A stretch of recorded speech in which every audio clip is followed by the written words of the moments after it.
fear was one of the things. I didn't transition until I turned 40 years old, and that was years ago. And the reason that I didn't transition until I was 40 was fear. And I tried to transition in the mid-90s, and I felt instantly what it was like to lose white male privilege.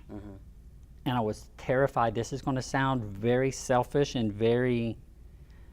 but I felt like it was going to be easier to beat myself up mentally and emotionally every single day than to lose white male privilege.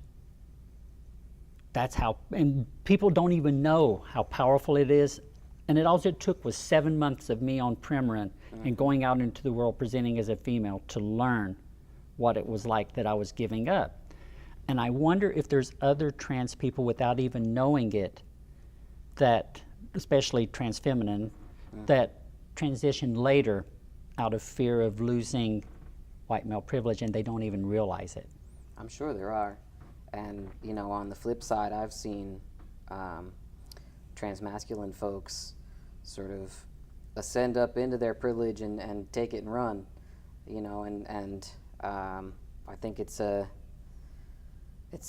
was, you know, a whole thing between Laverne Cox and I forget which reporter, online personality, someone said, you know, trans women have male privilege or had male privilege before they transition, and Laverne Cox countered that and said, you know, I was a feminine boy, I was bullied. And I think it's more nuanced than that. You know, I think I had male privilege when I was a young girl, just by presenting masculine in some ways. I also was bullied for presenting masculine. I've seen it on both sides, I guess. You know, it's fascinating. I mean, we are fortunate in the sense that we get to see both sides of the looking glass. Yeah. Yeah, I think most of the time trans folks are a little more aware of how it plays out because they get to see both sides, depending on how well you pass before and after, right? Like, I never really passed as a girl when I was younger. So I think a lot of my learning about male privilege has been in the ways that cis men do, which is when my more feminine friends tell me a thing and I'm like, that was never a thing for me. I think I had a sort of aha moment about male privilege in college.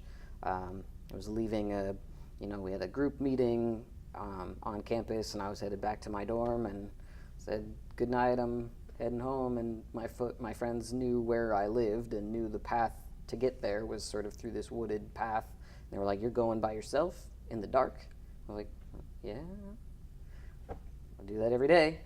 And, you know, 3 feminine presenting women were like, we would never do that alone in the dark. Never ever would I walk that path alone in the dark. And I had to like realize, that's because I look like a dude, that I've never even considered that might be dangerous.